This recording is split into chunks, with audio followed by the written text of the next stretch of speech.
Agora o nome de Abrão é mudado, o nome de Sara é mudado.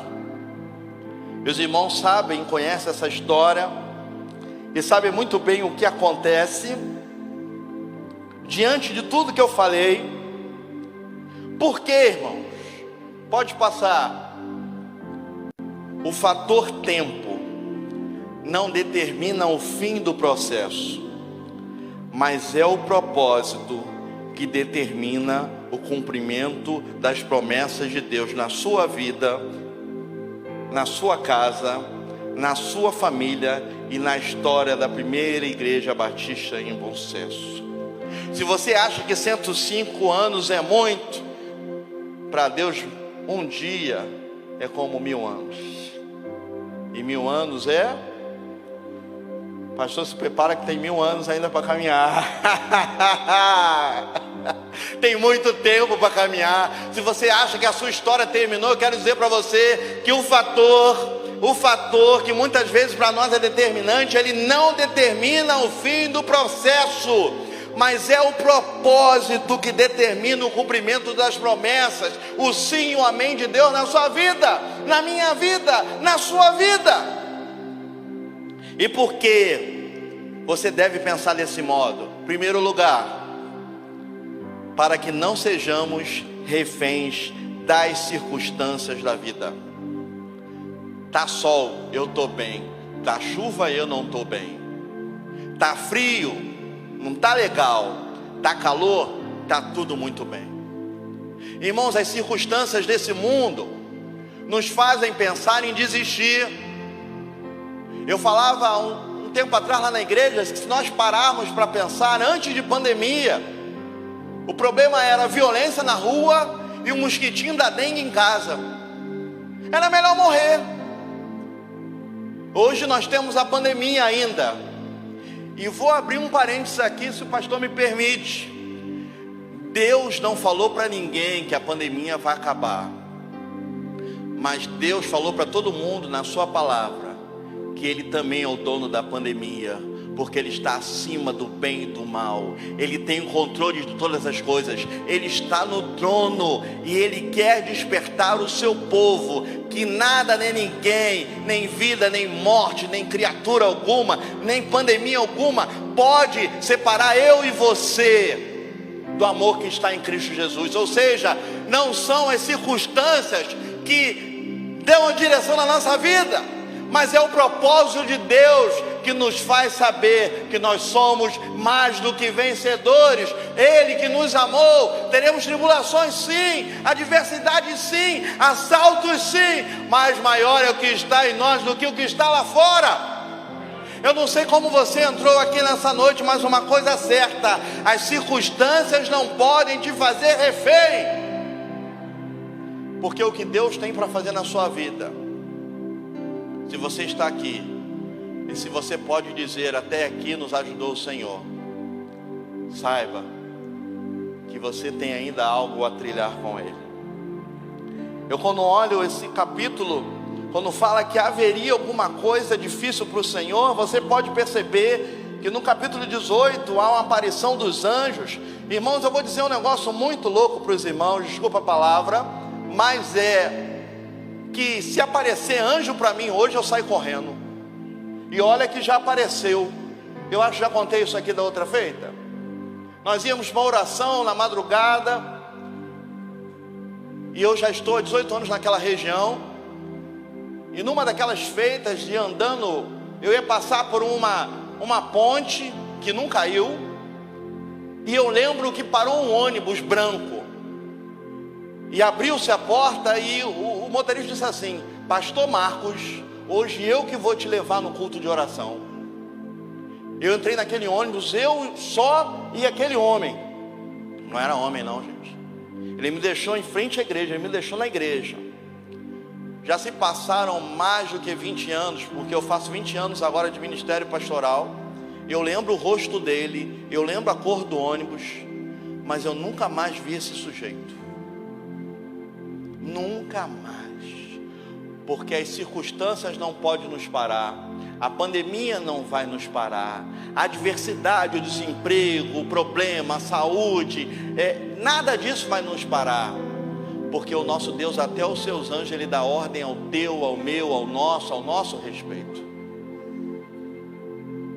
Segundo lugar, porque o fator tempo não determina o fim do processo, mas é o propósito que determina o cumprimento da promessa. Segundo lugar, você tem que pensar assim: para que os tempos e estações de nossa vida ou da sua vida sejam apenas um lugar de passagem. Irmãos, a nossa vida é feita assim: de deserto, vale e bonança.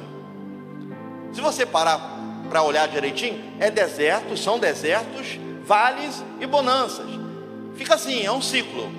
E quem gira esse ciclo é o próprio Deus, para te ensinar, para te fazer crescer, para você florescer. A irmã testemunhou aqui o deserto, o vale que ela passou quando estava no hospital. Mas ela passou pelo vale, assim como você está passando pelo vale. Eu vou dizer, nunca ore ao Senhor agradecendo porque você está. Agradeço porque você está passando. Porque se você agradecer que está, você vai continuar lá, tá?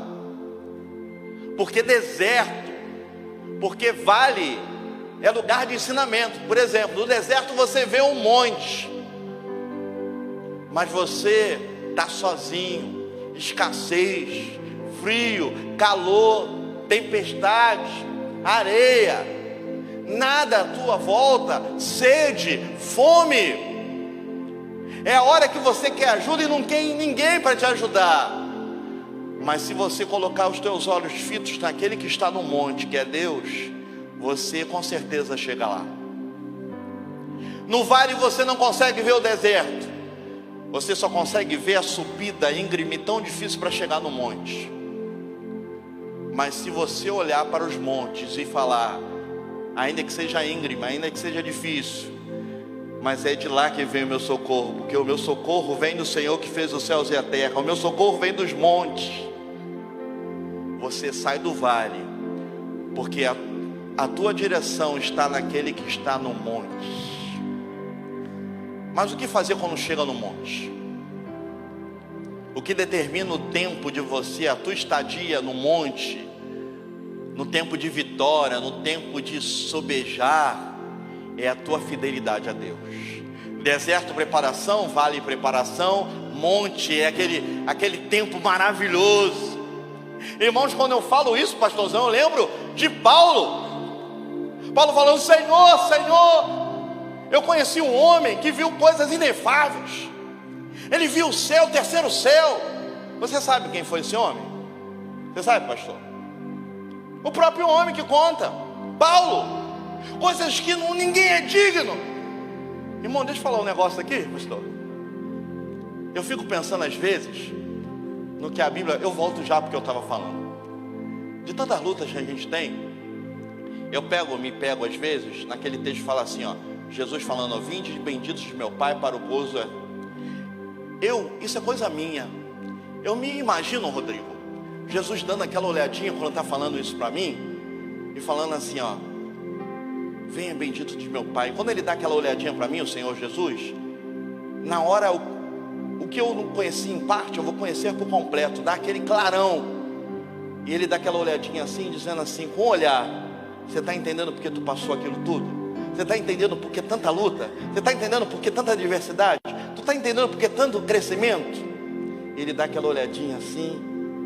Às vezes eu choro sozinho, lembrando disso, e pensando nisso, imaginando, que alegria em o Senhor olhar para o nosso rosto e falar, vem bendito, porque o que está preparado desde você até existir, com tanto carinho, está aqui, pronto. Por isso não se turbe, não devia ficar preocupado com o teu coração, porque isso aqui está sempre pronto, sempre esteve pronto para você. Irmãos, existem deserto, vale, bonança, mas o que determina a estadia na bonança é a tua fidelidade a Deus. Se fores fiel no pouco, no muito te colocarás. E se continuar fiel no muito, a Bíblia ensina que você permanecerá assim. Não é o fator tempo que determina o fim, não, do processo, não. mas é o propósito, porque os pensamentos de Deus são mais altos. O irmão relatou aqui, resumidamente, mas eu fico a imaginar, quando parte do coração de Deus ao coração de alguém, na PIB do Rio de Janeiro, de começar um trabalho nesse lugar, nem escrito direito era, bom sucesso, agora é bom e é sucesso, amém, irmão? E aí, a coisa começa a acontecer. Irmãos, não tem dificuldade quando a coisa é de Deus, não tem esforço. Vai. Pega a experiência de Adão antes de cair. Não tinha chuva antes da existência de Adão e Eva, era um sereninho. Mas quando vem Adão e Eva, Deus faz o homem, começa a ter trabalho, ter chuva, mas não era cansativo, não tinha enfado, não tinha canseira, era prazeroso, era justo. Irmãos, quando as coisas são de Deus, até porque o jardim do Éden, eu tenho aprendido que é o jardim de sonhos de Deus para a nossa vida. Deus todo dia ao entardecer vinha conversar com Adão e falava assim: está tudo bem aí? Tem alguma coisa a mais para acrescentar? Está nas suas expectativas? Porque o nosso Deus é o Deus que traz existência que não existe, para abençoar a vida da Joyce, para abençoar a vida do Rodrigo, para abençoar a vida do Marcos. Eu mereço também abençoar a vida do pastorzão.